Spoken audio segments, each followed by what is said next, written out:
You're probably watching this video because you're not going to spend money on crochet stick that you're never going to use again, because lockdown is temporary but drip is forever.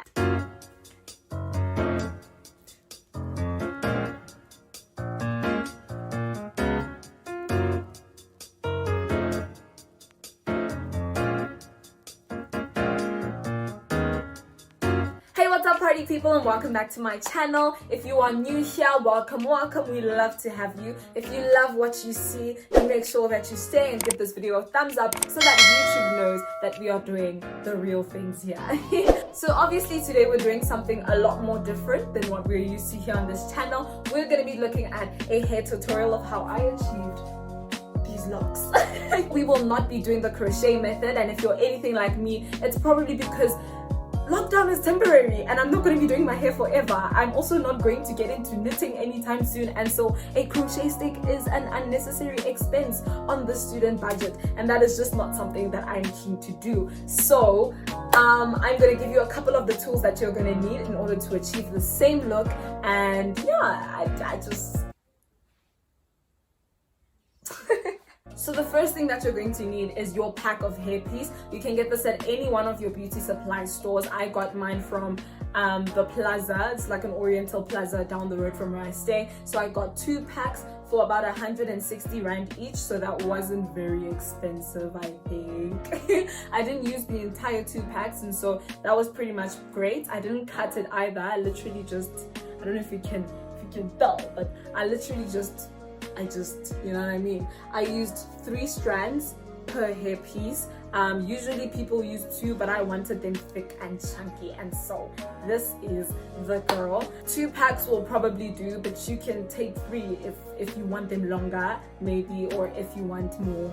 I don't know what you want. I don't know what you want. The second thing that you're going to need is your trusted comb and toothbrush, and then you're going to need some edge control, or like I did, I used Eco Styling Gel because it is less likely to turn white, unlike most edge controls that I have used. If you do know an edge control that doesn't turn white over time, then please feel free and welcome to drop it down in the comment section below, because we would love to learn from you. I've used the ORS one and the Palmer's coconut oil. The Palmer's coconut oil edge control was pretty good. It's just that when it gets hot, it like melts and then my edges come alive again, so it's kind of like, what's going on? Rubber bands, obviously I use rubber bands in order to secure the situation, because I'm not a skilled, you know, braider person, situationer.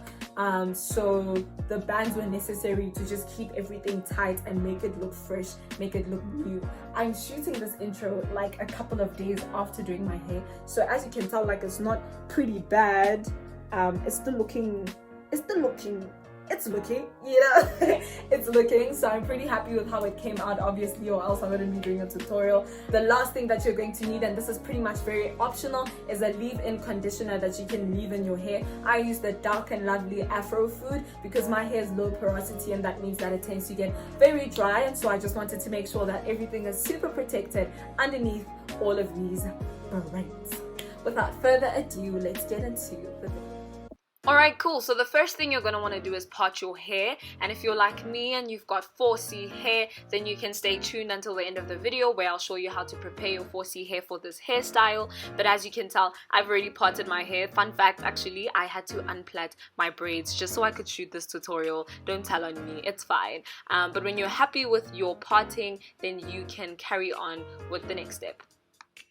Awesome. So when you are completely satisfied with the way that you've parted your hair, you're going to want to grab your edge control, or in my case Eco Styling Gel, and your trusted toothbrush, and make sure that you get those edges snatched. Honey, we don't want edges that look a month old when your hairstyle is like not a month old. So that's what we're doing, and then I usually just like twist it because I like to see how it will look, you know, just to get a vision, just to get it together. Grab your rubber band, tie it around a couple of times. I think I did mine like 4 times and then I had it pretty secure, so you'll just have to gauge with the thickness of your hair. The next step seems pretty weird, but trust me, it's very relevant. You need to pull that hair just so that it can be flat, you know, it can be straight, because you want to look like it's new, you want it to fresh, and then you'll be good to go, you'll be nice. Now for the vital but optional Dark and Lovely Afro Food leave-in conditioner. You can use any leave-in conditioner you're comfortable with. Just make sure you use a little bit of it because this one smells really good, but if you get too much of it into your hair, it's gonna look greasy. Once that's done, you're gonna twist your hair. I know a lot of people don't know how to twist their hair, but if you look in the description box down below, you'll see I've tagged someone or I've left a link with a video that you can watch regarding the twisting of your hair and anything hair related really. It's a great page. I find that the ends usually like stick out very frizzily, so what I've decided to do is grab some of my Eco Styler gel and just make sure that it's super slick so that when I braid it in, it doesn't stick out like that. Brush, twist, tie, pull, moisturize and twist. Alright, so that was part 1 of getting your hair together. So you're gonna grab your hairpiece. I use darling. So we're not using 1 strand or 2 strands, we're using 3 strands. Yes, I said 3. It gives you the thickness. Come on, it's gonna be luscious. Just try it.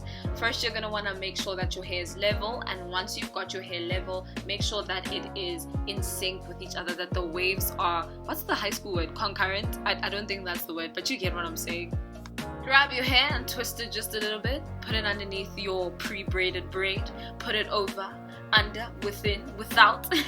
I'm not gonna try and confuse you by trying to explain this to you. So if by the end of this video you still haven't caught how I braided this hair, then hey, you're gonna have to see a tutorial about how to braid like box braids or anything normal really. It's the same procedure. And then when you're comfortable with that, that's when you start twisting everything. Make sure that you pay good attention to your actual hair so that it doesn't stick out and do like weird funny things. And the reason why I said it should be concurrent is so that it can be smooth braids like this. It can look like twists. Pretty neat.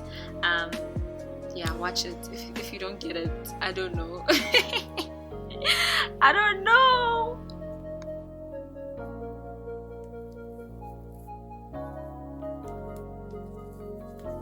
By the way, the only reason I start out like this is for security, so my hair doesn't slip off. So I only start twisting when I feel it's secure, and then I literally carry on twisting until I'm done. Like, you can do it right up until the end. You can, however you feel like doing it, but this is pretty much it when it comes to the actual hair braiding technique. There's nothing more special or super spiritual about how I do my hair. Moving on to how to prepare your 4C hair. As you can tell, mine's pretty tight in the curls, but I got you. Don't stress, don't worry, it's gonna be okay. If doing my hair during lockdown has taught me anything, is that I'm gonna wanna part my hair with my fingers first before I go in with a comb, or else it will be pretty painful. So just gauge where your blocks will be, part it with your fingers before you get in with the actual rat-tailed comb. And then I just break it up into parts, and once I'm happy with my parts, I tie the rest of my hair. Hair's also pretty well moisturized. I just washed it, so it's kind of wet, and then I go in with my Afro Food, make sure that my hair is super moisturized. Again, low porosity hair. I didn't want to test it.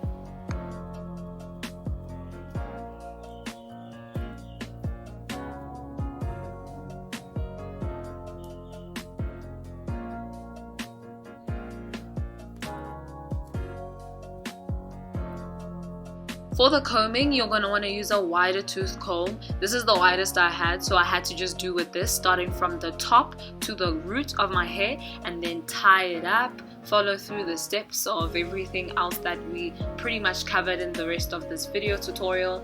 And then yeah, that's literally how I prepared my 4C hair.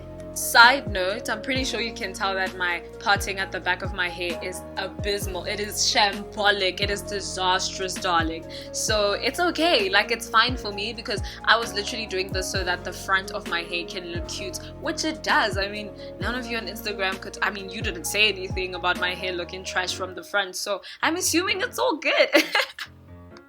Alright guys, that's it for me. If you like this video, make sure to give it a thumbs up so YouTube knows what it is. If you love this channel, you can stay. If you don't, bye-bye. If you want. The comment of the week goes to...